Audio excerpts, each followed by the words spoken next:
Hi guys, నేను మీ Sravanthi. Welcome back to my channel Kushal Arjun stories. ఈరోజు మీకు మటన్ కీమా పులావ్ ఎలా చేయాలో చూపిస్తాను రండి. ఒక కుక్కర్ పెట్టుకొని దాంట్లో ఒక 2 tablespoon oil and 2 tablespoon ghee వేసుకొని కొంచెం చెక్క, 4-5 లవంగం, కొంచెం మిరియాలు అండ్ 1 టేబుల్ స్పూన్ షాజీరా అవి కొంచెం ఫ్రై అయిన తర్వాత కట్ చేసి పెట్టుకున్న ఆనియన్, చిల్లీ వేసుకొని వాటిని కూడా బాగా కలిపి కొంచెం సాల్ట్ వేయండి, ఎందుకంటే ఆనియన్స్ త్వరగా ఫ్రై అవుతాయి.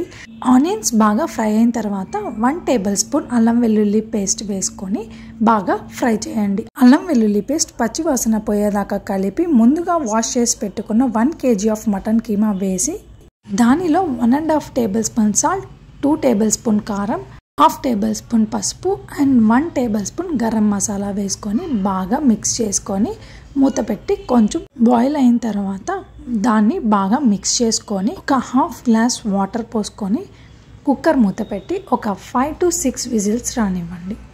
కొంచెంసేపు తర్వాత కుక్కర్లో ప్రెషర్ అంతా పోయేదాకా ఆగి కుక్కర్ మూత ఓపెన్ చేస్తే మన కీమా బాగా బాయిల్ అయి ఉంటుంది. దాంట్లో కొంచెం కొత్తిమీర వేసుకొని, నేనైతే బాస్మతి రైస్ని ముందుగానే వాష్ చేసుకొని ఒక 30 minutes సోక్ చేసి పక్కన పెట్టిన రైస్ని దాంట్లో వేసి బాగా కలిపి 1 గ్లాస్ బియ్యం తీసుకుంటే 1.5 గ్లాస్ వాటర్ పోయాలి. ముందుగా మనం కీమాలో వేసుకున్న వాటర్ ఉంటాయి కదా, వాటిని చూసుకొని రిమైనింగ్ వాటర్ పోసి 2 విజిల్స్ వచ్చేదాకా ఆగితే మన వేడి వేడి కీమా పులావ్ రెడీ.